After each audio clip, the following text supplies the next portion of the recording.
Hello friends, हम लोग motion या फिर गति विज्ञान पढ़ रहे हैं और गति विज्ञान में भी हम लोग ग्राफ के बारे में पढ़ रहे हैं। जो ग्राफ है, आज ग्राफ से रिलेटेड एमसीक्यू होने वाला है, तो वो करेंगे। ग्राफ के बारे में जो भी बेसिक इंफॉर्मेशन है इसके प्रीवियस वीडियो में आपको मिल जाएगा। तो चलिए स्टार्ट करते हैं। ग्राफ के बारे में हम लोग ग्राफ के बारे में बहुत डिटेल में पढ़े हैं, आप लोग देख लीजिएगा, प्रीवियस वीडियो में आपको सब दिखाई देगा। चलिए तो फिर क्वेश्चन स्टार्ट करते हैं। क्वेश्चन स्टार्ट करने से पहले आपको एक बार मैं चीजें बता देता हूं। जैसे देखिए, ये डिस्टेंस टाइम ग्राफ है। ये फर्स्ट वाला जो है ये दूरी समय ग्राफ है। ये वाला, इसको 3 कॉलम में डिवाइड कर देते हैं। ये पहला कैसा है? दूरी समय ग्राफ। दूरी समय ग्राफ, डिस्टेंस टाइम ग्राफ। आज का वीडियो आपको डायरेक्टली देखोगे समझ में नहीं आएगा, पहले वाला देख लेना तो ही आज का वीडियो जो है आपको समझ में आएगा, अदरवाइज आज का लेक्चर जीरो हो जाएगा। देखिए, ये डिस्टेंस टाइम ग्राफ है। ये वाला जो है ये वेग समय ग्राफ है। सेकंड वाला जो आपको दिखाई दे रहा है ये वाला वेग समय ग्राफ, वेलोसिटी टाइम ग्राफ। और ये जो थर्ड वाला जो आपको दिखाई दे रहा है ये है त्वरण समय ग्राफ। त्वरण समय ग्राफ। ये 3 ग्राफ आपके सामने हैं, distance time, velocity time and last one जो है एक्सेलरेशन टाइम ग्राफ। ये 3 ग्राफ है। अब आपको यहां पर एक चीज समझना है, कि स्लोप किसको बोलते हैं। स्लोप को हिंदी में बोलते हैं शायद ढाल बोलते हैं या प्रवणता बोलते हैं। ढाल बोलते हैं, ढाल भी बोलते हैं और प्रवणता भी बोलते हैं। प्रवणता। और एक होता है एरिया। एरिया का मतलब क्षेत्रफल। इन दोनों चीज को आपको समझना है। पहले मैं बताऊंगा कि स्लोप क्या है, या उसी को ढाल बोलते हैं, उसी को प्रवणता बोलते हैं। तो हम लोग सबसे पहले सीखेंगे स्लोप कैसे कैलकुलेट करना है। स्लोप क्या है? जैसे देखिए, ये एक क्वेश्चन है, इसमें ग्राफ बना हुआ आपको दिखाई दे रहा है। यहाँ पर यहाँ आपको ग्राफ बना दिखाई दे रहा है। तो अगर हम लोग O से A, आपको एक चीज दिखाई दे रहा है, यहाँ पर एक ग्राफ दिखाई दे रहा है OA, ये ग्राफ है OA। आपको OA का स्लोप निकालना है। ध्यान से बात समझिएगा, OA का स्लोप निकालना है। तो मैं ऐसे लिखूंगा, यहाँ पर मैं कैलकुलेट करने वाला हूँ स्लोप या प्रवणता। किसका प्रवणता कैलकुलेट करने वाला हूँ? OA का। तो मैं लिखूंगा स्लोप ऑफ OA। मैं यहाँ पर OA का स्लोप निकाल रहा हूं। तो OA का स्लोप कैसे निकलेगा, ध्यान से समझिएगा। एक दूसरे कलर का पेन यूज कर लेता हूं, तो ग्रीन ऑलरेडी है, एक से ब्लैक यूज कर ले रहा हूं। देखिए, OA का स्लोप निकालना है ना, तो आपको यहाँ A से टाइम वाली लाइन में जाना है। ये टाइम आपको दिखाई दे रहा है, ये टाइम है ना, ये वाली जो एक्स एक्सिस है वो टाइम है, और जो ये वाई एक्सिस है वो डिस्टेंस है। तो हम लोग सबसे पहले क्या करेंगे, A से ज्वाइन करेंगे टाइम को, और O से भी ज्वाइन करेंगे इस पॉइंट को। अब आपको यहाँ पर वैल्यू गिवन होगी। मान लो यहाँ 10 गिवन है, ये 20 सेकंड है, ये 30 सेकंड है, ये 40 सेकंड है, ये वैल्यूज गिवन होगी डेफिनेटली। और डिस्टेंस मान लो भी चल रहा है 20 सेकंड हो, 20 मीटर हो गया, 30 मीटर हो गया, ज्यादा हो गया, 40 मीटर हो जाएगा, ये 60 हो जाएगा, ऐसे गिवन है। तो इस केस में आप OA का स्लोप निकालोगे, इसको एक मार्क कर लेना पॉइंट, AM बटे OM। ये हो जाएगा यहाँ पर AM बटे OM, ये इस तरह से निकलेगा। अब आपको पता है AM का वैल्यू क्या होगा। AM देखो, AM का वैल्यू जो है, ये A कहां पर है, 60 में है, और ये 0 से स्टार्ट हुआ है। तो हो जाएगा AM का वैल्यू 60 माइनस 0 मतलब 60। अब आपको OM का वैल्यू चाहिए, तो ये O है, O 0 है, और M 30 है, तो 30 माइनस 0 मतलब हो जाएगा 30। इसको डिवाइड करोगे तो आ जाएगा 2। तो 2 जो है स्लोप है OA का। अगर हम लोग OA का स्लोप हमने निकाला है अभी, OA का स्लोप हो जाएगा 2। ठीक है, अब जो भी यूनिट होगा, मीटर पर सेकंड होगा कि जो भी होगा वो अपन बाद में देखेंगे, 2 यूनिट हो जाएगा व्हाट, स्लोप। समझ गए? OA का स्लोप निकालना आ गया। ठीक है, इस तरह से आपको स्लोप निकालना है। और भी एक दो प्रॉब्लम करेंगे, डेफिनेटली करेंगे। स्लोप का मतलब ढलान होता है। देखिए, ये जो OA है, इसके स्लोप का वैल्यू कितना है, 2 यूनिट है। ठीक, जैसे एक सीधे प्रॉब्लम में आ गया हूं। देखिए, अगर यहां पर मुझे OA का स्लोप निकालना है, यहां पर आपको OA दिखाई दे रहा है, ये OA है, स्क्रीन देखिएगा, ये OA है। हमको OA का स्लोप निकालना है। एक बार और से देख लो, स्लोप निकालना बहुत आसान है। स्लोप ऑफ OA निकालना है अपने को, OA, या इसको अपन बोल सकते हैं OA की प्रवणता। OA की प्रवणता चाहो तो लिख लेना ढाल। OA की प्रवणता कैसे निकलेगा, ये वाला लाइन होगा AD डिवाइडेड बाय OD। क्या होगा, AD बटे OD। तो ED का मान कितना है, देखो यहाँ 6 है, यहाँ 0 है, तो 6 माइनस 0 तो 6 होगा। और OD ये वाला OD है, ये OD है, यहाँ से यहाँ तक OD है, तो 0 माइनस मतलब 4 माइनस 0 तो ये 4 होगा, तो काटोगे 3/2 आ जाएगा स्लोप। समझ रहे हो? सिमिलरली स्लोप निकालना तो सीख गए आप लोग। अब यदि मुझे स्लोप निकालना है ए बी का, अब मुझे ए बी का स्लोप निकालना है, तो मैं फिर से लिखूंगा slope of A B, slope of A B. तो ए बी तो पैरेलल टू टाइम के एक्सिस है, जो टाइम है या एक्स एक्सिस है, जब भी जो भी लाइन टाइम के पैरेलल होगी या समांतर होगी तो उसकी स्लोप जीरो होगी। याद रखना, उसकी स्लोप कितनी होगी? जीरो। वैसे स्लोप को हम लोग आगे क्लास में थीटा से डिनोट नहीं, एम से डिनोट करते थे 11th वगैरह में। यहाँ लिख देता हूँ, slope equals to M equals to tan theta, ये होता था स्लोप का फॉर्मूला। क्लास 11th में जिनका मैथ्स रहा होगा वो पढ़े होंगे इसको। एम इक्वल्स टू, एम जहां पर ढाल है, प्रवणता है, ठीक है। और आपको पता है टेन जीरो जो है, टेन जीरो जीरो होता है। अब ये सब नहीं पता है कोई दिक्कत नहीं है, टेन जीरो का मान जीरो होता है। और टेन जो 90 है, 90 डिग्री, उसका मान होता है इनफाइनाइट नॉट डिफाइंड, मतलब ये दो मान है। तो कभी भी एक्स एक्सिस के, और टेन जीरो कैसे बनेगा? अगर ये एक्स एक्सिस है हमारा और ये हमारा वाई एक्सिस है, कोई भी लाइन अगर एक्स एक्सिस के पैरेलल है, एक्स एक्सिस के समांतर है, मान लो ये लाइन एल है, ये लाइन जो एल है एक्स एक्सिस के समांतर है, तो इसकी प्रवणता कितनी होगी? जीरो होगी। प्रवणता या जो स्लोप है वो जीरो होगी। और कोई भी लाइन जो है वो अगर वाई एक्सिस के पैरेलल है, मान लो ये लाइन एम हो गया, या एम तो ऑलरेडी यूज है, एन हो गया, तो लाइन एन की प्रवणता कितनी हो जाएगी? इनफाइनाइट हो जाएगी, नॉट डिफाइंड रहेगी। ठीक है, बस ये नॉर्मल सा चीज है। ठीक है, यहां तक समझ में आ गया। सिमिलरली अगर हम लोग स्लोप ऑफ ए बी निकालेंगे तो वो पैरेलल टू एक्स एक्सिस है, मतलब एक्स एक्सिस के समांतर है, तो इसकी स्लोप क्या हो जाएगी? जीरो हो जाएगी। समझ रहे हो आप लोग? इस तरह आप लोग निकाल सकते हो slope of line B C, ये आपको यहां दिखाई दे रही है बी से सी, तो इसको भी लिख लेते हैं slope of line B C. तो इसका ही फॉर्मूला क्या हो जाएगा? BE divided by E C, BE बटे ई सी।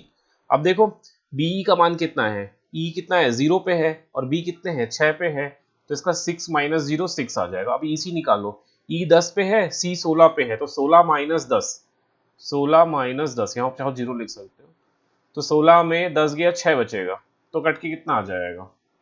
1 आ जाएगा। तो इस केस में स्लोप कितना आ गया? 1 आ गया। आई थिंक आपको चीजें क्लियर हो गई होगी। चलिए एक स्लोप और निकालते हैं, थोड़ा अलग केस है। मान लो ये बी है और ये मान लो सी है। अब अपने को बीसी का स्लोप निकालना है। वैसे ए बी का आप लोग स्लोप निकालोगे तो कितना है? कमेंट करके बताइएगा मुझे। ए बी का, ये अगर ए बी का हम लोग स्लोप निकालेंगे तो कितना आएगा? अब आप लोग मुझे कमेंट करके बताओ slope of A B, slope of A B आप लोग मुझे कमेंट करके बताओ। मैं यहाँ पर कैलकुलेट करने वाला हूँ स्लोप ऑफ बी सी, इसको कैलकुलेट करता हूँ, एक second. Slope of B C अपन कैलकुलेट कर लेते हैं। ये हमारा बी था और ये हमारा सी है, तो स्लोप ऑफ बी सी निकालते हैं, या बी सी की प्रवणता निकालेंगे, ढाल निकालेंगे। तो इसको आप कैसे निकालोगे? तो आपको अब डिवाइड करना पड़ेगा यहां से यहां तक, इसको मान लो n, और यहां से यहां तक, मतलब इस बार क्या हो जाएगा? सी एन बटे बी एन। यहां से यहां तक की दूरी, देखो बी से बी यहां से स्टार्ट हो रहा है तो आपको एक लाइन ऐसे खींचना है, सी यहां से खत्म हो रहा है तो आपको लाइन एक ऐसे खींच लेना है, इसको ज्वाइन कर लेना है बस। तो बी सी की जो स्लोप है वो क्या हो जाएगा? सी एन बटे बी एन, सी एन बटे बी एन। अब देखो सी कहाँ पर है? यहाँ पर कोई पॉइंट होगा, ये 60 है तो यहाँ पर लिख देता हूँ आपके लिए मैं। मान लो ये 80 हो गया, मान लो ये 100 हो गया, मान लो ये 120 हो गया। तो सी कहाँ पर है? 120 पे है, सी 120 पे है। और हम लोग देखें ये सी 120 पे है, तो एन कहाँ पर है ये भी देखा जा सकता है। एन जो है वो 60 पे है, तो 120 माइनस 60 हो जाएगा बटे। अब बी देख लो, सॉरी ये बी एन होगा, मैं गलती से इसको बी से लिख दूँ, ये बी एन होगा, यहाँ एन कर लेना, एन। अब वापस से एन देखो, एन कहाँ पर है? यहाँ पे लिख देते हैं वैल्यू, 50, 60, 70, 80, 90। तो एन कहाँ पर है? आप लोग देखोगे तो एन 80 पे है और बी कहाँ पर है? 70 पे। तो 80 माइनस 70, 80 माइनस 70, इसको हटाओ तो ऊपर 60 आ जाएगा, नीचे 10 आ जाएगा, तो 6। जो स्लोप आ रहा है, स्लोप ऑफ बी सी कितना आ रहा है? 6 आ रहा है। आई थिंक आपको ये चीजें क्लियर हो गई होगी। ठीक है, चलिए मैं आगे बढ़ता हूँ। तो होता दो चीज है, एक आपको स्लोप निकालना होगा या फिर आपको एरिया निकालना होगा। अब कब स्लोप निकालना है और कब एरिया निकालना है ये जरा नोट कर लीजिएगा। मैं यहाँ पर नोट करवा देता हूँ आपको। जैसे अगर आपके पास dt ग्राफ है, मतलब डिस्टेंस टाइम ग्राफ है, या इसको st बोलते हैं जनरली, डिस्टेंस टाइम ग्राफ है, दूरी समय ग्राफ है। यदि आपके पास दूरी समय ग्राफ है और अगर आपको वेलोसिटी निकालने के लिए, वेग निकालने के लिए कहा गया, अगर आपके पास डिस्टेंस टाइम ग्राफ है और प्रश्न में वेग निकालने को कहा गया, तब आप निकालोगे स्लोप। क्या निकालोगे? स्लोप। ये नोट कर लेना, ये सिंपल सा फॉर्मूला जैसा ही है। जब आपके पास डिस्टेंस टाइम ग्राफ है और आपसे वेग निकालने बोला तो आप स्लोप निकालोगे। अगर आपके पास वेग टाइम ग्राफ है, वेग समय ग्राफ है, आपके पास वेग समय ग्राफ है और यहां से आपको अगर एक्सेलरेशन, त्वरण निकालने को कहा गया,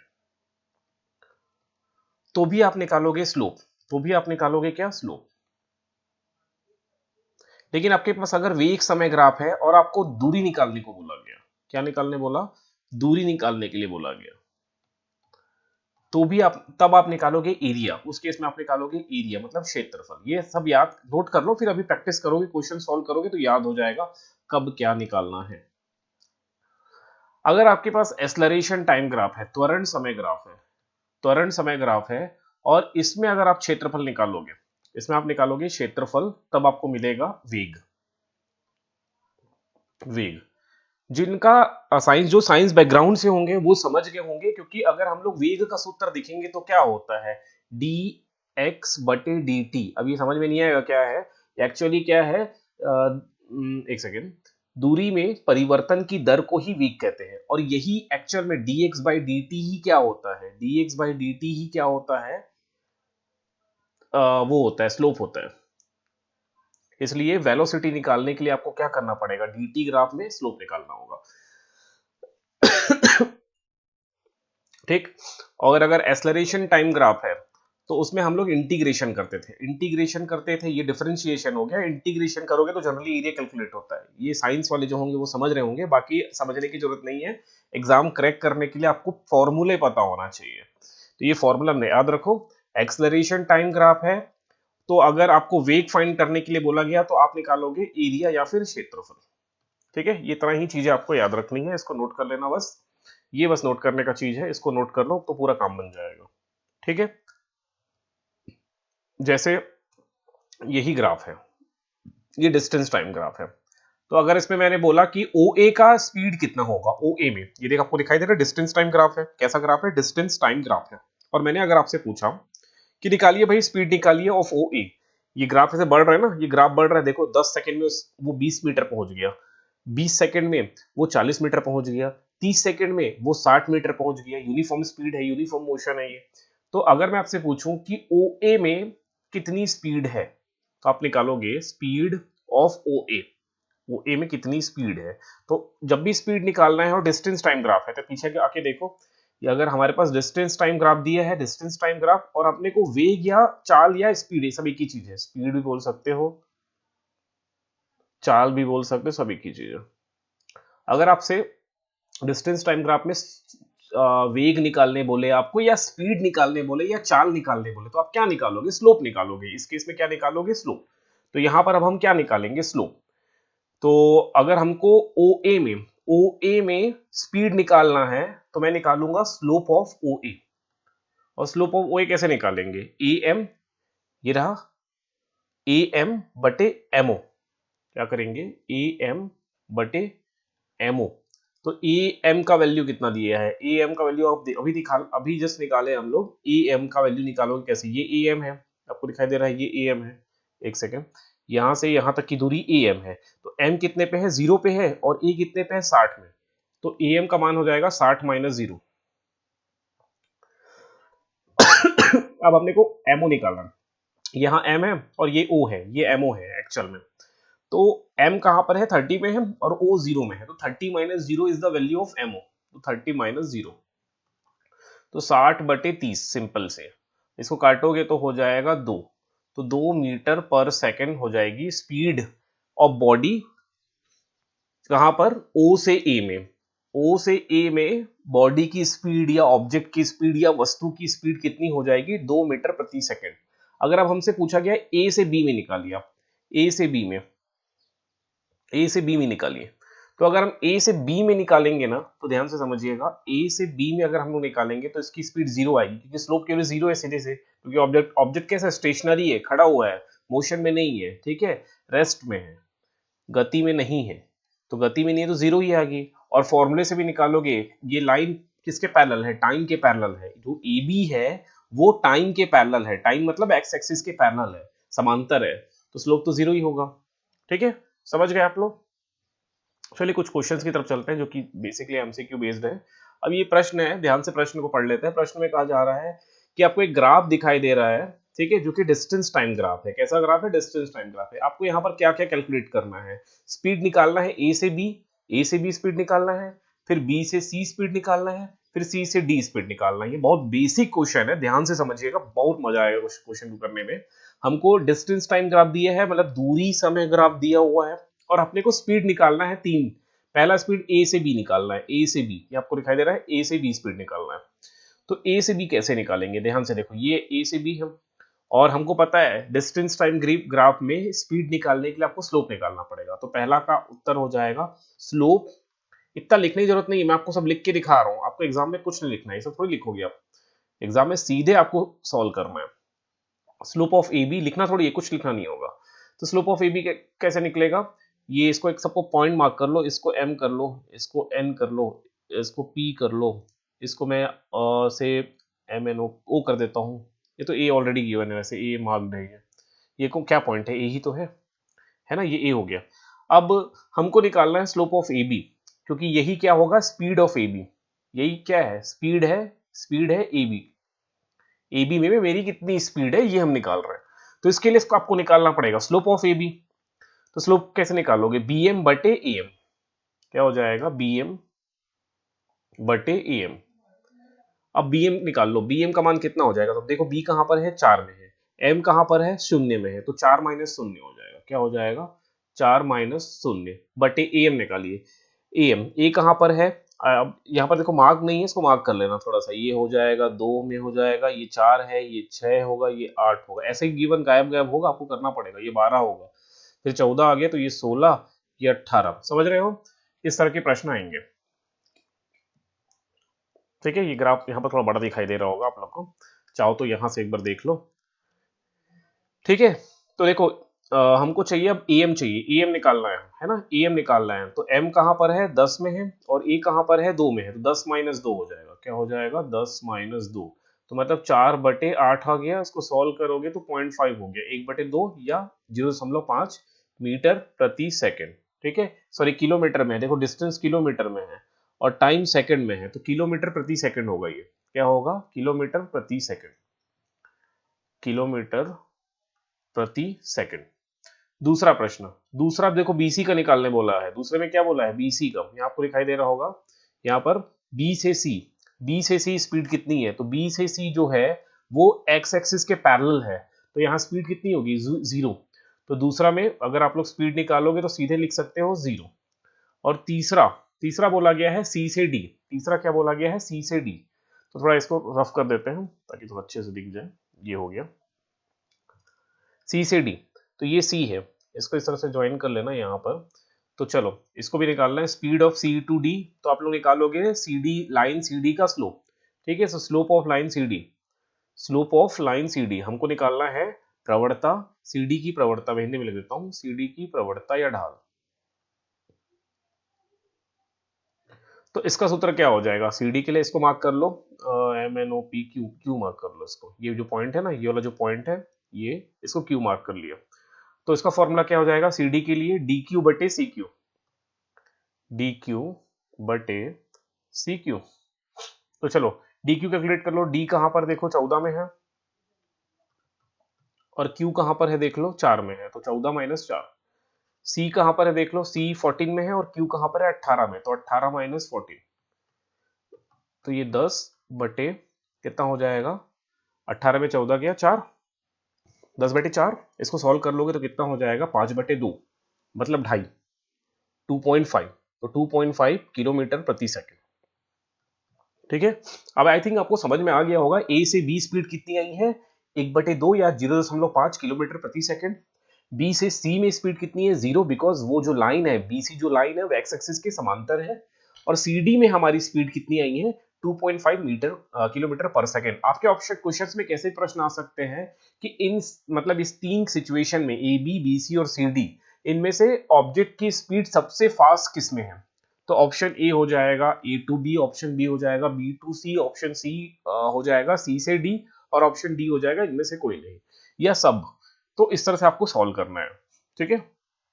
चलिए नेक्स्ट क्वेश्चन की ओर चलेंगे। एक अगला क्वेश्चन है, स्टडी द, ये स्पीड टाइम ग्राफ है, ध्यान से देखिएगा। स्पीड टाइम ग्राफ मतलब वीटी ग्राफ है, डिस्टेंस टाइम ग्राफ नहीं है। ये कैसा ग्राफ है? वेग समय ग्राफ है या चाल समय ग्राफ है। तो चाल समय ग्राफ में अगर आपको बोला गया है दूरी निकालने के लिए, तो दूरी के लिए आपको एरिया निकालना होगा।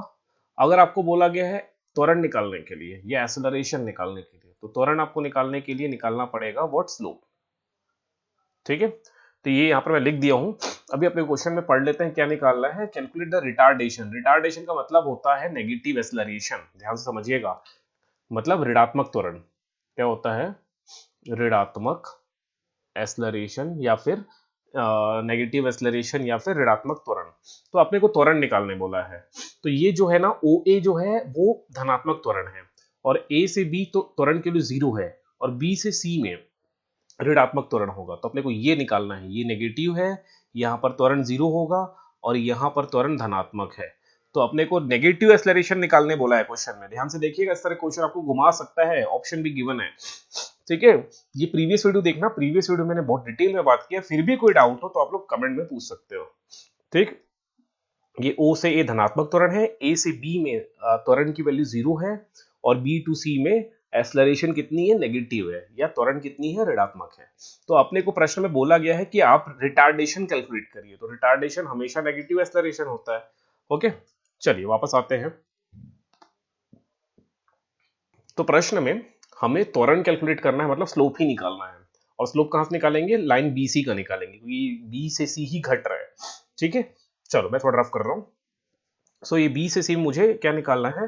एक्सेलरेशन निकालना है। तो एक्सेलरेशन ऑफ बी सी, तो फॉर्मूला क्या हो जाएगा? बीई डिवाइडेड बाई ई सी। तो बी कितना है? देखो 6 पे है, ये बी आप देखोगे तो 6 पे है, और ई कितने पे है? 0 पे है। तो 6 माइनस 0 तो 6 हो जाएगा। सीधे मैं सीधे करके दिखा रहा हूँ, लिख नहीं रहा हूँ, स्लोप ऑफ बीसी में नहीं लिख रहा हूँ, मैं डायरेक्ट कर रहा हूँ। और अगर हम लोग अब निकालेंगे ईसी निकालेंगे, तो 10 माइनस 16 माइनस 10, 16 माइनस 10 कितना हो जाएगा? 6 हो जाएगा। तो 6 6 कट जाएगा, तो आ जाएगा 1 आ जाएगा। आंसर क्या आएगा? 1। अब हमारे पास आंसर एक्सेलरेशन अगर पूछा गया होता तो माइनस लिखते, अगर हमको पूछा गया होता त्वरण, ठीक है। मैं यहाँ पर थोड़ा रफ करना चाहूंगा, थोड़ा सा समझाने के लिए आप लोग को। अगर मेरे से प्रश्न पूछा जाता कि आप एक्सेलरेशन निकालिए, एक्सेलरेशन निकालिए, एक्सेलरेशन निकालिए, तब के केस में -1 लिखता, क्योंकि निगेटिव नीचे साइड जा रहा है ना, नेगेटिव है, तब मैं -1 लिखता। लेकिन अगर मुझसे मुझे लेकिन पूछा गया रिटार्डेशन, और रिटार्डेशन अपने आप में नेगेटिव वर्ड है, क्योंकि उसका मतलब ही ऋणात्मक त्वरण होता है। तो ऋणात्मक त्वरण पूछा गया है, तो उस केस में माइनस साइन नहीं लगाऊंगा, मैं सीधे लिखूंगा धनिक, क्योंकि रिटार्डेशन का मतलब ही क्या होता है? नेगेटिव है। समझ रहे हैं इस चीज को?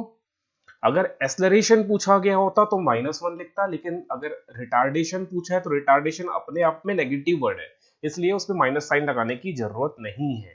तो सीधे हम क्या लिखेंगे? धनिक। तो इसलिए इसका आंसर क्या हो जाएगा? धनिक, ठीक है। लेकिन ये कैसा केस है? नेगेटिव एक्सेलरेशन का केस है। ध्यान समझिए कि -1 में आंसर आया है। आंसर कैसा आया है? -1 में आया है। इस चीज को मैं थोड़ा और क्लियर करना चाहूंगा। अगर मेरा क्वेश्चन, अगर मेरा एक्सेलरेशन की वैल्यू -5 है, सपोज -5 मीटर पर सेकेंड स्क्वायर, लेकिन अगर मैं इसको इस तरह से लिखूंगा, रिटार्डेशन वर्ड यूज कर दूंगा, रिटार्डेशन, अगर मैं रिटार्डेशन यूज कर दिया या डिसलरेशन वर्ड यूज कर दिया, तो उस केस में मुझे सीधा -5 ही लिखना है, ठीक है। -5 मीटर पर सेकेंड स्क्वायर नहीं लिखना है, क्योंकि ये जो वर्ड रिटार्डेशन है इटसेल्फ नेगेटिव वर्ड है, ठीक है। ये पहले से ही बता रहा है कि स्पीड घट रही है, तो स्पीड कितने से घट रही है? तो 5 से घट रही है। अगर मैं माइनस लगा दूंगा तो -5 से घट रही है, मतलब वो बढ़ना चालू हो जाएगा, ठीक है। समझ रहे हो उस चीज को? ठीक है, चलिए आगे बढ़ते हैं। अगला प्रश्न है, इसमें आपको निकालना है, इस बार स्पीड टाइम ग्राफ है, स्पीड टाइम ग्राफ है। इसमें आपको ए से बी में निकालना है कि बॉडी कितना डिस्टेंस ट्रेवल कर रहा है, मतलब ए से बी में कितनी दूरी चली, ए से बी में कितनी दूरी चली, ये आपको निकालना है। तो ये ए से बी आपको दिखाई दे रहा है, ये ए से बी। और हमको पता है, अगर वेलोसिटी वेलोसिटी टाइम या स्पीड टाइम ग्राफ है और आपको दूरी निकालना है, दूरी निकालना है, तो उस केस में आपको क्या निकालना पड़ेगा? एरिया कैलकुलेट करना होगा। तो इस केस में हम लोग ए से बी को ए से बी में एरिया कैलकुलेट करेंगे। तो यहाँ पर आपको ए बी दिख रहा है, तो ए बी को पैक्ड कर दीजिए। ये ए बी है ना, ये ए बी है, तो एरिया के लिए आपको पैक करना होगा, ये पैक होना चालू हो गया। तो आपको ये जो पैक्ड फिगर है ना, क्लोज्ड फिगर है, ये जो बंद आकृति है, इसका एरिया निकालना है, ये वाले बंद आकृति का। ये जो आपको आकृति दिख रही है ना, मतलब एक स्क्वायर या सर्कल, स्क्वायर या फिर रेक्टेंगल कुछ होगा, इसका एरिया निकालना है। ठीक है, तो इस केस में आप लिखोगे दूरी या डिस्टेंस ऑफ ए बी, ए से बी, या फिर ए टू बी लिख सकते हो या ए बी लिख सकते हो। तो इसका फॉर्मूला हो जाएगा area of A B E D. Area of square है क्या, देख लो एक बार जरा। हाँ, आई थिंक स्क्वायर है, ये स्क्वायर है। एरिया ऑफ स्क्वायर, स्क्वायर मतलब वर्ग, ए बी ई डी। ठीक है, या आपको दिखाई दे रहा होगा ए, ये बी है, ये वाला ई है और ये वाला डी है। तो ये स्क्वायर है, स्क्वायर में साइड इंटू साइड होता है। ये भी 6 है, ये भी 6 है, ये भी 6 है, ये भी 6 है। पता कैसे चला? 6 सब 6 6 है करके। देखिए ए कहाँ पर है, 4 पे है, और ये बी कहाँ पर है, 10 पे। तो 10 माइनस 4 6 हो जाएगा। बी ई देख लो, ये बी 6 पे है, ई भी 0 पे है, तो 6 माइनस 0 6, सब 6 6 है, तो 6 गुणा 6 कर दो, 6 छक्का 36। तो उत्तर क्या हो जाएगा, 36 मीटर आ जाएगा आंसर। ठीक है, ये मीटर पर सेकंड में है और ये सेकंड में है, तो आंसर किस में आ जाएगा, मीटर में आ जाएगा। तो दिस इज आवर आंसर। ठीक है, ऑप्शन ए करेक्ट होगा। फिर भी कोई डाउट होगा तो कमेंट करके बताइएगा। What type of motion is represented by each of the following? अब ये मैं आपको बताया हूँ, पढ़ाते पढ़ाते सब चीज आपसे डिस्कस किया हूँ। अब आप लोग मुझे बताइएगा कि ए कैसा है। ये देख, मैं थोड़ा हिंदी ट्रांसलेशन कर देता हूँ। यूनिफॉर्म डिसलरेशन का मतलब होता है एक समान गति से, एक समान नेगेटिव ऋणात्मक त्वरण, एक समान ऋणात्मक त्वरण। कांस्टेंट स्पीड का मतलब होता है, अब स्पीड तो आपको पता है, कांस्टेंट मतलब एक समान गति। यूनिफॉर्म रिटार्डेशन, यूनिफॉर्म रिटार्डेशन का मतलब ही वही है, यूनिफॉर्म डिसलरेशन, यूनिफॉर्म रिटार्डेशन सब एक ही चीज है। और नॉन यूनिफॉर्म रिटार्डेशन। ठीक है, चलिए देखिए, इन सबको आपको बताना है। तो चलिए, ये स्पीड टाइम ग्राफ है, दिखाई दे रहा है आपको, स्पीड टाइम ग्राफ है। और स्पीड टाइम ग्राफ में कभी भी ऐसे लाइन है तो इसका मतलब है यूनिफॉर्म मोशन है। कैसा है ये, यूनिफॉर्म मोशन। यूनिफॉर्म मोशन का मतलब है एक समान गति, तो पहला वाला एक समान गति से चल रहा है। ठीक है, यूनिफॉर्म मोशन, यूनिफॉर्म मोशन का ही कांस्टेंट स्पीड बोलते हैं। तो देखो, एक से पूरा गलत हो, एक से पूरा सही हो गया। यूनिफॉर्म डिसलरेशन नहीं है, यूनिफॉर्म रिटार्डेशन नहीं है, यूनिफॉर्म एस्लरेशन नहीं है, यूनिफॉर्म मोशन का केस है। तो ऑप्शन ए गलत है, बी सी गलत है, डी गलत है, तो ऑप्शन बी बस सही है, तो यही आंसर होगा। सेकंड देखो, ये भी कांस्टेंट वेलोसिटी है। ठीक है, कांस्टेंट वेलोसिटी है। सॉरी मेरे से थोड़ी गलती हो गई, मेरे से थोड़ी गलती हो गई। ये यूनिफॉर्म मोशन नहीं है। यूनिफॉर्म मोशन कब होगा, जब ये डिस्टेंस टाइम ग्राफ होता है। डिस्टेंस टाइम ग्राफ होता तब ये यूनिफॉर्म मोशन होता है। ये डिस्टेंस टाइम ग्राफ नहीं है, ये स्पीड टाइम ग्राफ है ना, तो ये यूनिफॉर्म एक्सेलरेशन का केस है। यूनिफॉर्म एक्सेलरेशन, यूनिफॉर्म एक्सेलरेशन मतलब एक समान त्वरण। तो आपको ऑप्शन डी दिख रहा होगा, एक समान त्वरण वाला, ये वाला आंसर होगा। ठीक है, यूनिफॉर्म डिसलरेशन नहीं है, कांस्टेंट स्पीड नहीं, स्पीड बढ़ रही है, देखो स्पीड बढ़ते जा रही है, बढ़ते जा रही है, ये कांस्टेंट स्पीड है, ये वाली कांस्टेंट स्पीड है। ठीक है, यहाँ पर स्पीड कांस्टेंट है, तो ये भी सही है। फिर ये यूनिफॉर्म रिटार्डेशन है, मतलब निगेटिव त्वरण है। ठीक है, और ये नॉन यूनिफॉर्म रिटार्डेशन है। सब मैंने बात की है, अभी समझाने का नहीं है। आप लोग वीडियो, इसके जस्ट पहले का वीडियो देखना, जहां पर मैं ग्राफ इंट्रोड्यूस किया था, वहां पर इस चीज को समझाया हूं मैं। ठीक है, तो ऑप्शन डी करेक्ट होगा, ऑप्शन डी। ये वाला यूनिफॉर्म एक्सेलरेशन है, यहाँ पर स्पीड कांस्टेंट है, और ये रिटार्डेशन है, और ये नॉन यूनिफॉर्म रिटार्डेशन है। चलिए आगे चलते हैं अगले प्रश्न की ओर। अगले क्वेश्चन को देखिएगा, इसमें पूछा जा रहा है कि एक बॉल को हम लोग ऊपर की ओर फेंक रहे हैं, फिर वो रिटर्न होगा, वापस आएगा, तो उसका ग्राफ कैसे बनेगा। ध्यान से देखिएगा, जैसे कोई बॉल है, यहाँ पर मैं बना देता हूँ। एक बॉल को ऊपर की ओर फेंका गया, ये बॉल है, ये बॉल को हम लोग ऐसे ऊपर की ओर फेंके, ऐसे ऊपर की ओर फेंकेंगे तो बॉल यहाँ तक गया, ये इसका मैक्सिमम हाइट होगा। मैक्सिमम हाइट, मैक्सिमम हाइट वो होता है जहां से बॉडी जो या बॉल जो है वो नीचे आएगी। ठीक है, अगर बॉल को आप लोग ऊपर उछालोगे, जैसे बॉल है, बॉल को ऊपर ऐसे उछाले तो ये ऊपर जा रहा है, ऊपर जा रहा है, ऊपर जा रहा है, फिर एक ऐसी पॉइंट आएगी जहां से बॉल नीचे आना स्टार्ट होगा, तो वो उसकी मैक्सिमम हाइट होती है। तो मैक्सिमम हाइट पे ना इनिशियल वेलोसिटी की वैल्यू 0 हो जाती है। मैक्सिमम हाइट पे, सॉरी, वेलोसिटी ना, इनिशियल ना लेके सिर्फ स्पीड लिख दो। स्पीड की वेलोसिटी क्या, स्पीड की वैल्यू 0 होती है, ठीक है। मतलब जब भी आप बॉल के ऊपर फेंकोगे, जब भी किसी बॉल को ऊपर फेंक रहे हो, ऐसे ऊपर फेंक रहे हो, तो एक स्पीड वर्क कर रहा होगा और नीचे ग्रेविटेशनल फोर्स वर्क कर रहा होगा mg, ठीक है। और यही ग्रेविटेशनल फोर्स की वजह से, या सीधे मैं बोलूं ग्रेविटी की वजह से ये बॉल का स्पीड क्या हो रहा है, लगातार नीचे घटना चालू हो जाता है। वो ऊपर तो जा रहा है जा रहा है जा रहा है, फिर एक ऐसी स्थिति आती है कि वहां उसकी स्पीड 0 हो जाती है, फिर वो नीचे गिरना चालू हो जाता है। समझ रहे हो आपको, आप लोग, ये आप लोग पढ़े ही होंगे 11th 12th में। तो ये बॉल ऊपर गया ऊपर गया ऊपर गया और एक ऐसी पॉइंट आई जहां पर वो मैक्सिमम हाइट पे पहुंचा और वहां से वो नीचे गिरना चालू हो गया, नीचे गिरना चालू हो गया। जब नीचे गिरेगा तो उसकी स्पीड बढ़ेगी। तो इस चीज को समझ लेना, अगर बॉल ऊपर जा रही है, जैसे मैंने इसको फेंकने के लिए इनिशियल वेलोसिटी अप्लाई किया, मान लो 30 किलोमीटर प्रति घंटे की स्पीड से फेंका मैं इस बॉल को, 30 किलोमीटर प्रति घंटे की स्पीड से, तो बॉल ऊपर जाएगा तो घटेगा, 30 से 29 हो गया, 28 हो गया, 27, 25, 22, 20, 18, 16, 15, 5, 8, 0, यहाँ जाके 0 हो गया, फिर ये नीचे गिरेगा। अब ये नीचे गिरेगा ना, तो ग्रेविटी होती है, ग्रेविटी की वैल्यू होती है 9.8 मीटर पर सेकंड स्क्वायर, मतलब ये त्वरण है, ये धनात्मक त्वरण है। तो इसकी स्पीड बढ़ाएगी। अब बॉल जब नीचे आ रहा है ना, तो इसका स्पीड बढ़ते जाएगा बढ़ते जाएगा बढ़ते जाएगा एकदम। और जैसे ये जमीन को टकराने से पहले उसकी स्पीड मैक्स होगी, ठीक है। ये सब कहीं ना कहीं आपको यूज हो जाएगा ग्रेविटेशनल चैप्टर जब आप आगे पढ़ोगे, तो यहाँ पर ये सब चीज का यूज होगा। बट यहाँ पर आप समझ लो, अगर बॉल को ऊपर फेंक रहे हो तो बॉल ऊपर जा रहा है जा रहा है जा रहा है, उसकी स्पीड घट रहा है, मैक्सिमम हाइट पे उसकी स्पीड 0 हो जाएगी। अब ऑब्जेक्ट फिर नीचे गिरेगा नीचे गिरेगा नीचे गिर रहा है गिर रहा है गिर रहा है, उसकी स्पीड बढ़ते जाएगी स्पीड बढ़ते जाएगी। इसको ग्राफ में प्लॉट करना है, ध्यान से समझिएगा। अब इसमें बोला जा रहा है कि कौन सा ग्राफ सही होगा, ठीक। तो बॉल को हम लोग जब ऊपर फेंक रहे हैं तो उसकी स्पीड क्या है, घट रही है। तो ग्राफ बी को आप देखोगे तो ग्राफ बी को क्या देखोगे, स्पीड बढ़ रही है बढ़ रही है बढ़ रही है बढ़ रही है, एक पॉइंट आया फिर स्पीड घट रही है। नहीं, तो ये गलत है। अब बॉल को ऊपर फेंके हो तो पहले स्पीड घटती है, पहले स्पीड क्या है, घट रही है, पहले घट रही है, ध्यान समझना हो। जब बॉल ऊपर जा रहा है तो स्पीड घटेगी, लेकिन जब बॉल नीचे आएगा तब स्पीड बढ़ेगी। तो अब ये फिगर तो हो ही नहीं सकता, ठीक है। इसमें देखो, पहले स्पीड घटी, फिर स्पीड कांस्टेंट चल रही है, मतलब स्पीड ना घट रही ना बढ़ रही है, फिर स्पीड बढ़ रही है, तो ये भी नहीं हो सकता। ऐसा होता है क्या, ऐसा तो नहीं होता है कि पहले स्पीड घटे फिर स्पीड कांस्टेंट रहे फिर स्पीड बढ़े, ऐसा नहीं होता। तो ये भी नहीं हो सकता। अब ये भी नहीं हो सकता तो ए बी भी नहीं हो सकता, तो ऑप्शन ए नहीं हो सकता, ऑप्शन बी नहीं हो सकता, या तो नन होगा या तो सी होगा। और ये कोई पीएमटी का पेपर है, किसी वर्ष का पीएमटी का पेपर है, प्री मेडिकल टेस्ट का पेपर है। वैसे सारे क्वेश्चन ही या तो पीएमटी के हैं या तो पीईटी के हैं। ऑप्शन सी देखिएगा, ऑप्शन सी, यहाँ पर क्या स्पीड घट रहा है घट रहा है घट रहा है घट रहा है घट रहा है घट रहा है घट रहा है और 0 हो गया, स्पीड क्या हो गया 0। अब 0 हो गया है ना, स्पीड 0 हो गया, यहाँ पर जाके बॉल की स्पीड 0 हो गई।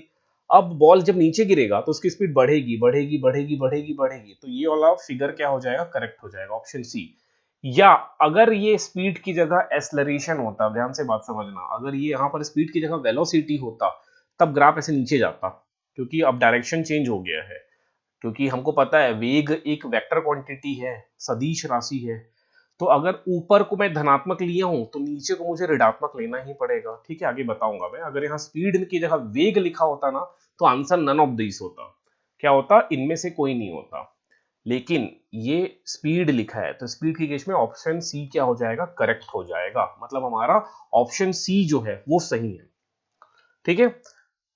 क्योंकि देखिए, अगर मैं एक और फिगर बना दूं, फिगर कैसा दिख रहा है, कुछ ऐसे दिख रहा है ना, ऐसे स्पीड घट रहा है, यहाँ से स्पीड, यहाँ मान लो मैंने, ये बॉल है, यहाँ पर मैं एक डायग्राम बना देता हूँ, ये बॉल है, इस बॉल को हम लोग क्या करेंगे, ऐसे ऊपर फेंकेंगे और ये उसका मैक्सिमम हाइट होगा, यहाँ पर जाके वो उसकी वेलोसिटी 0 हो जाएगी, यहाँ उसकी वेलोसिटी क्या हो जाएगी, फाइनल वेलोसिटी 0 हो जाएगी। ये बॉल है हमारा, ठीक है, ये हमारा बॉल हो गया।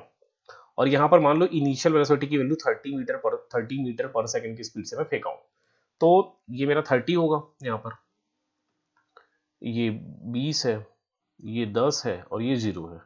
तो बॉल ऐसे गिर रही है गिर रही गिर रही गिर रही गिर रही गिर रही, मतलब पहले बॉल की स्पीड गिर रही का मतलब बॉल ऊपर जा रही है, ये बॉल ऊपर जा रही है ऊपर जा रही है ऊपर जा रही है ऊपर जा रही है, और उसकी वेलोसिटी ऐसे घट रही है, देखोगे ना, 30 है, 30 के बाद यहाँ हो सकता है 20 हो जाए, 20 के बाद हो सकता है 10 हो जाए, 10 के बाद हो सकता है 0 हो जाए। अगर बॉल की स्पीड 0 हो गई तभी तो नीचे गिर रही है ना। तो ऐसे 30 से 20 हो गया, 20 से घट के 10 हो गया, 10 से घट के 0 हो गया, यहाँ पर 0 है, ये आके 0 में 0 हो गया। समझ रहे हो, यहाँ पर स्पीड 0 हो गया। अब बॉल नीचे गिरेगी, अब बॉल नीचे गिरेगी, डायरेक्शन चेंज हो गया, पहले बॉल ऐसे चल रही थी, अब बॉल नीचे आएगी, तो नीचे के लिए मुझे ये ऐसे बनाना पड़ेगा, यहाँ पर भी मुझे बनाना पड़ेगा -10 -20 -30 ऐसा बनाना पड़ेगा, तो बॉल अब नीचे गिरेगी। समझ रहे हो, तो ये हो जाएगा वेलोसिटी टाइम ग्राफ। ठीक है, लेकिन यहाँ स्पीड लिखा है, स्पीड लिखा है तो हम लोग ऊपर चढ़ा सकते हैं, कोई दिक्कत नहीं है, क्योंकि स्पीड ऑलवेज पॉजिटिव होती है। ठीक है, समझ गए आप लोग? चलिए अगला प्रश्न है, ये ग्राफ है, क्वेश्चन क्या बोला है? अच्छा, इसके बारे में तो कुछ क्वेश्चन नहीं है। ठीक है, आगे बढ़ते हैं। अब ये देखो, ये एनसीईआरटी 1973 में कोई एग्जाम लिया गया होगा, उसका प्रश्न है। देखिए इसमें क्या बोला है, the variation of velocity of particle with time moving along a straight line is illustrated in the following figure, the distance travelled by the particle in 4 second. आपसे पूछा जा रहा है कि कोई ऑब्जेक्ट है, पहले ये ऐसे चल रहा है ऑब्जेक्ट, फिर ऐसा है, फिर उसकी ग्राफ ऐसे बना है, फिर उसका ग्राफ ऐसे बना, फिर इसका ग्राफ ऐसे बना।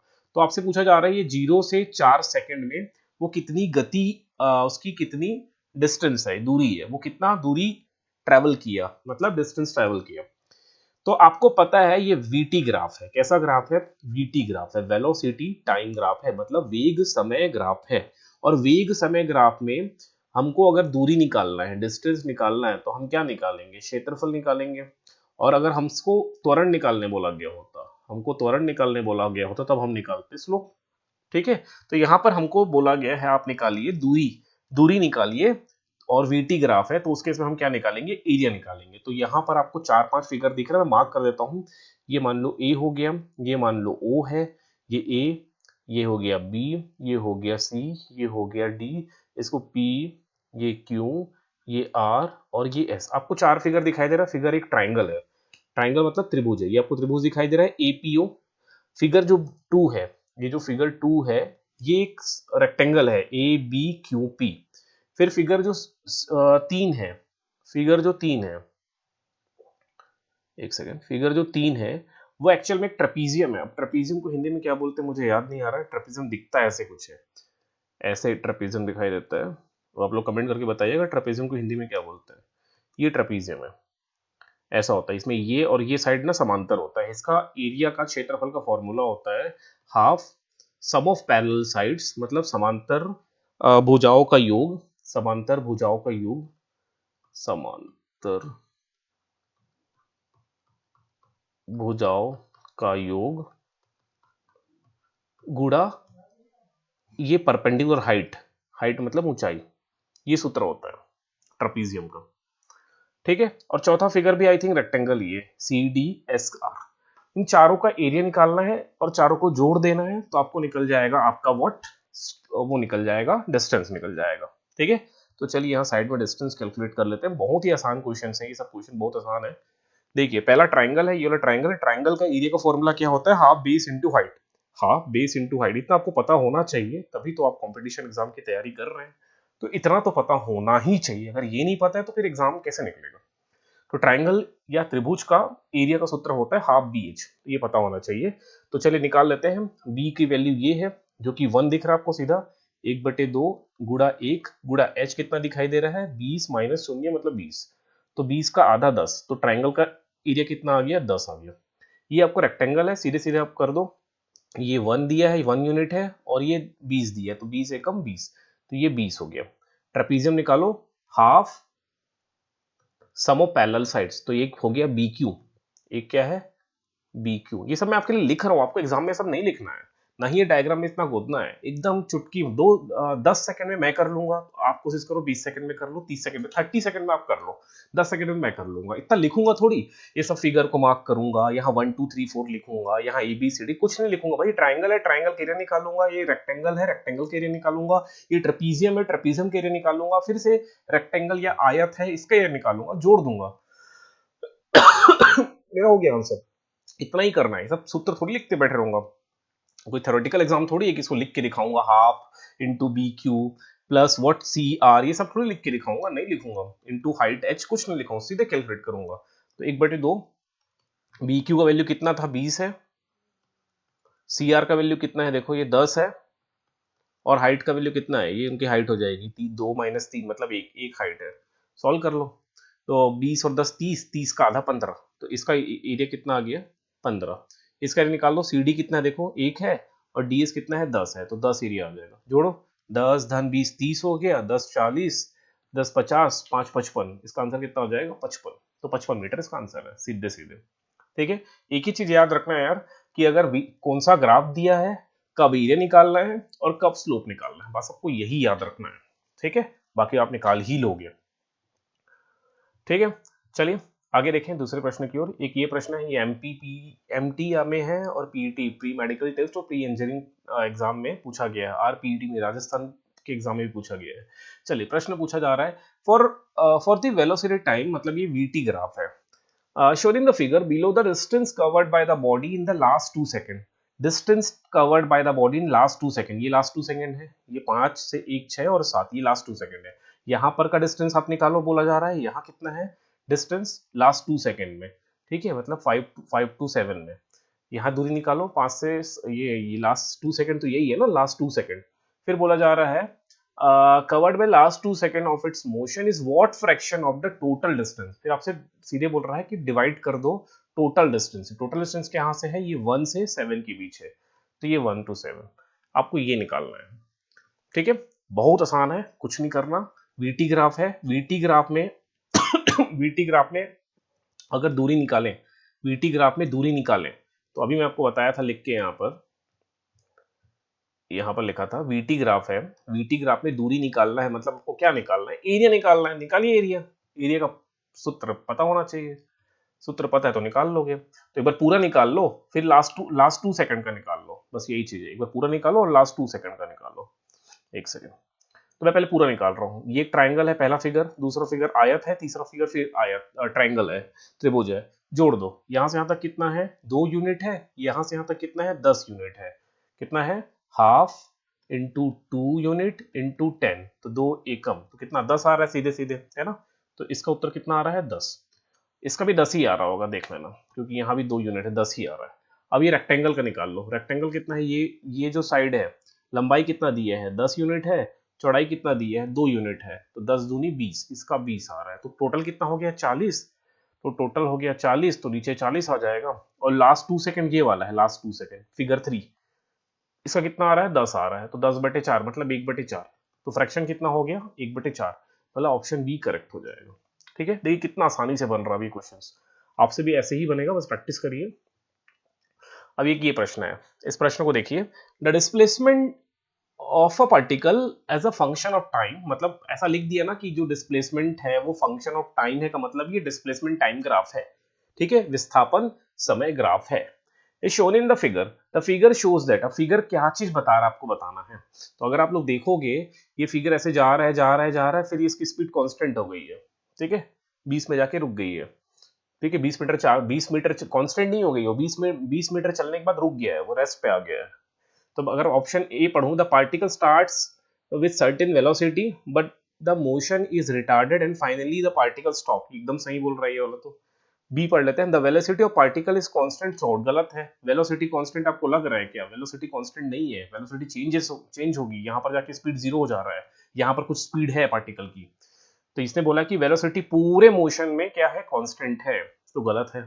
ऑप्शन सी पढ़ लो, the acceleration of particle is constant throughout, गलत है। अगर बॉडी मूव कर रहा है, देखो यहाँ पर कुछ स्पीड है और यहाँ पर स्पीड 0 हो गई है, तो इसका मतलब है स्पीड में चेंजेस आ रहा है, स्पीड में चेंजेस आ रहा है मतलब त्वरण है। ऑप्शन डी बोला जा रहा है, the particle starts with constant velocity, the motion is accelerated and finally the particle moves with another constant velocity, particle आगे जाके रुक जा रहा है, वो कोई कांस्टेंट वेलोसिटी से मूव नहीं कर रहा है, वो रेस्ट पे आ जा रहा है, मतलब रुक जा रहा है। ठीक है, रुक जा रहा है, मतलब ऑप्शन ए करेक्ट है। ऑप्शन ए ध्यान से पढ़ोगे आप लोग, the particle starts with certain velocity, obviously चलने के लिए कुछ स्पीड तो होगी ना, बॉडी चल रही है, मतलब कोई स्पीड है उसकी, बट थोड़ी देर बाद उसकी मोशन क्या है, रुक जा रहा है। वो देखो 20 में जाके रुक गया। कल का जो ग्राफ है ना, अच्छे से समझो यार, कल जो मैंने पढ़ाया वो अच्छे से समझो, 40-50 मिनट का वीडियो होगा, उसको अच्छे से समझ लो, तो ग्राफ समझ में आ जाएगा, तो ये प्रॉब्लम कर लोगे। ऑप्शन ए करेक्ट है। ठीक है, और इसी लेवल का मैं आपसे रिकमेंड करूंगा, इसी लेवल के क्वेश्चंस आप प्रैक्टिस करिए, इसी लेवल के एग्जाम में प्रश्न आएंगे। चलिए आगे देखते हैं। ये आपको दिखाई दे रहा है, the slope of displacement time graph goes on decreasing, it means the velocity is decreasing, that is the motion is retarded and finally stops becoming zero, particle stops, वही जो मैं बोल रहा था वो इंग्लिश में। अच्छा, अब एक क्वेश्चन है, ball is throwing vertically upward. अभी क्वेश्चन ही करे ना, एक बॉल को हम ऊपर की ओर फेंके थे, ये बॉल है, ये बॉल को ऐसे ऊपर की ओर फेंके, अभी समझाया था आप लोग को, तो एक उसकी मैक्सिमम हाइट आएगी, है ना, मैक्स हाइट में उसकी फाइनल वेलोसिटी जीरो हो जाएगी और इनिशियल वेलोसिटी कुछ तो होगी, पॉजिटिव वैल्यू, ठीक है। अब which of the following graph जो है represent velocity time graph of the body during its flight, air resistance is neglected here, okay. चलिए, ये भी किसी इंजीनियरिंग सीपीएमटी में आया, सेंट्रल पीएमटी में। देखिए, एक बॉल को हम लोग ऊपर की ओर फेंक रहे हैं, ठीक, ऊपर की ओर फेंक रहे हैं, तो फिर उसके बाद वो नीचे आएगी, तो पहले क्या हो जाएगा, उसका स्पीड घटेगा फिर बढ़ेगा। तो देखो यहाँ पे स्पीड वेलोसिटी, इससे पहले जो क्वेश्चन किए थे जस्ट डिट्टो कॉपी है, दोनों दोनों क्वेश्चन कॉपी है, बस वहां पर स्पीड था, यहाँ यहाँ आपको वेग दिखाई दे रहा है, वहां चाल था, यहाँ वेग है। तो ये अगर ये चाल होता तो यही सही होता, लेकिन ये चाल नहीं है तो गलत है, ये भी गलत है, ये भी गलत है, यही सही होगा, जो मैं आपको बताने का प्रयास कर रहा था। स्पीड घटेगी घटेगी घटेगी, जीरो हो जाएगा, फिर नेगेटिव डायरेक्शन में स्पीड बढ़ेगी बढ़ेगी बढ़ेगी, स्पीड बढ़ रही है, यही सही है, जो समझाने का प्रयास किया था बस वही है, सेम क्वेश्चन है, ठीक है, उसका एक्सप्लेनेशन भी है। अब एक चीज, ये लास्ट क्वेश्चन आई थिंक, ठीक है, इसको देखो, द ग्राफ बिटवीन डिस्प्लेसमेंट, मतलब ये त्वरण डिस्प्लेसमेंट मतलब विस्थापन समय ग्राफ है, कैसा ग्राफ है, देखो मेरे को ना थोड़ा सा कंफ्यूजन ये होता है कि ये डिस्प्लेसमेंट को तुरंत मुझे बताना होता है कि ये क्या चीज है हिंदी में, तो थोड़ा अटक जा रहा हूँ इस चीज में। डिस्प्लेसमेंट का मतलब होता है व्हाट, विस्थापन, ठीक है, एकदम से ट्रांसलेट कर पाना बड़ा मुश्किल काम है। चलिए, रियल टाइम में वो भी, चलिए देखिए, the graph between distance displacement मतलब विस्थापन x है, समय t है, for particle moving in a straight line shown in figure during the interval O A A B, आपको दिखाई दे रहा है o से a, फिर a से b, फिर b से c, फिर c से d। ये कैसा एक्सेलरेशन है, पॉजिटिव एक्सेलरेशन है, जीरो है, धनात्मक है, ऋणात्मक है, बस यही आपको बताना है। तो मैंने कल आपको बताया था, अगर अगर ये एक्सेलरेशन ऑफ द पार्टिकल आपको बताना ना, कल मैंने आपको बताया था, अगर डिस्टेंस टाइम ग्राफ है, अगर ग्राफ ऐसा है तो ये नॉन यूनिफॉर्म एक्सेलरेशन है, मतलब यहाँ पर एक्सेलरेशन की वैल्यू होगी धनात्मक एक्सेलरेशन। अगर ग्राफ ऐसे जा रहा है तो ये ऋणात्मक एक्सेलरेशन है, यहाँ ऋणात्मक एक्सेलरेशन होगा। अगर ग्राफ ऐसे बन रहा है सीधा सीधा तो यहाँ एक्सेलरेशन की वैल्यू जीरो होगी, कल ये सब बताया हूँ। अगर ग्राफ ऐसे भी है तो भी एक्सेलरेशन की वैल्यू जीरो है। तो देख लो, ये ग्राफ ऐसे जा रहा है ऐसे करके, तो यहाँ पर नेगेटिव एक्सेलरेशन होगा, या तो ये है या तो ये फिगर है, मतलब या तो बी होगा या तो डी होगा, धनात्मक नहीं है, या तो बी होगा या तो डी होगा। फिर ये ए से बी ऐसे सीधा है, सीधा में जीरो रहेगा एक्सेलरेशन, तो ये भी सही है, ये भी या तो बी है या तो डी अगेन। फिर ग्राफ ऐसे घूम गया, ऐसे घूमा है मतलब धनात्मक एक्सेलरेशन है, तो ये धनात्मक यहाँ पर आपको दिख रहा है, ऋणात्मक नहीं है। और सी से डी में अगेन ऐसा सीधा है, ऐसा सीधा सी से डी, तो वो जीरो होगा, यही वाला है, ऑप्शन बी करेक्ट है, ठीक है, ऑप्शन बी। क्योंकि कल आपको मैंने बताया है कि अगर ऐसे बना तो ये एक्सेलरेशन की वैल्यू पॉजिटिव होगी। अब देखो, हर ग्राफ में अगर वो डिस्टेंस टाइम ग्राफ है तो इसका मतलब डिफरेंट मीनिंग होगा, अगर वेलोसिटी टाइम ग्राफ है तो इसका अलग मीनिंग है, अगर वो एक्सेलरेशन टाइम ग्राफ है तो इसका मीनिंग अलग है। आपको ग्राफ का नाम पढ़ना है, ग्राफ पढ़ लोगे तो ही समझ में आएगा कि वो कहना क्या चाह रहा है, ठीक है। यहाँ पर उसका एक्सप्लेनेशन है, चाहो तो पढ़ लेना, ठीक है, थक तो मैं भी गया हूँ आज। चलिए, ये क्वेश्चन है, वीटी टाइम ग्राफ है, वेलोसिटी टाइम ग्राफ है, वेलोसिटी टाइम ग्राफ है, और इसमें आपको क्या निकालना है, द मैक्सिमम एक्सेलरेशन आपको निकालना है। ये वाला केस एक्सेलरेशन का एक है, यहाँ एक्सेलरेशन जीरो होगा, और एक ये एक्सेलरेशन का केस है, और एक ये एक्सेलरेशन का केस है। तो बताइए किस में एक्सेलरेशन मैक्सिमम है। ये तीन केसेस है, एक केस वन, ये वाला केस टू और केस थ्री। अब ये कैलकुलेट करिए, तीनों केसेस में एक्सेलरेशन निकालिए और एक्सेलरेशन किस में मैक्सिमम आ रहा है वो आपको आंसर बताना है, ठीक है। बहुत आसान क्वेश्चन है, इसको आप कमेंट करिए, नहीं बनाए तो पूछिएगा, ठीक है, इसका आंसर।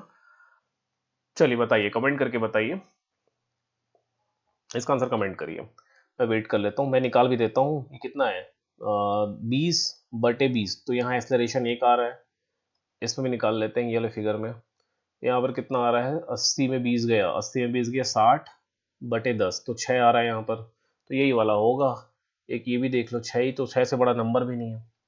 अगर इसको देखोगे तो यहाँ से यहाँ तक कितना आ रहा है, 80/40, तो 80/40 2 होगा, तो यही वाला केस है 6, ऑप्शन डी होगा इसका। ठीक है, चलिए आगे बढ़ रहा हूँ मैं, आसान क्वेश्चन था ये देखिए करके भी दिखा दिया है। अब इसको देख लो, the displacement versus time graph, ये कैसा ग्राफ है, डिस्प्लेसमेंट मतलब विस्थापन बटे समय ग्राफ है। अब आपसे पूछा जा रहा है straight line as shown in the figure, which of the following region represent the motion when no force is acting on the body. आपसे पूछा जा रहा है कि इसमें से कौन सा ऐसा सिचुएशन है जहां पर बल की वैल्यू जीरो है, बल बल का मान जीरो है, फोर्स, और फोर्स का फॉर्मूला क्या होता है, मास इनटू एक्सेलरेशन, मास, बल का फॉर्मूला क्या होता है, मास मतलब द्रव्यमान गुणा त्वरण। तो किसी भी ऑब्जेक्ट का द्रव्यमान कभी जीरो नहीं हो सकता, बल आपको जीरो करना है, बल का मान जीरो होगा यदि द्रव्यमान या त्वरण में से कोई एक जीरो है। द्रव्यमान का मान कभी जीरो नहीं हो सकता, मतलब त्वरण जीरो होगा, डेफिनेटली क्या होगा, ए जीरो। जब ए जीरो है तो फोर्स भी जीरो होगा। तो आपको सीधे सीधे प्रश्न पूछा जा रहा है कि कौन से केस में त्वरण की मान जीरो है, कौन से केस में त्वरण की वैल्यू जीरो है, बस यही प्रश्न है भाई, बहुत आसान क्वेश्चन है, भले थोड़ा सा घुमाया है प्रश्न को। अगर सीधे पूछ देता कि त्वरण का मान जीरो कौन सा है तो आप फट से बता देते, लेकिन वो पूछ रहा है कि कौन से केस में फोर्स की वैल्यू जीरो है, no force acting, no force acting मतलब बल वो नहीं है, बल एक्टिंग नहीं है, मतलब बल नहीं लग रहा है।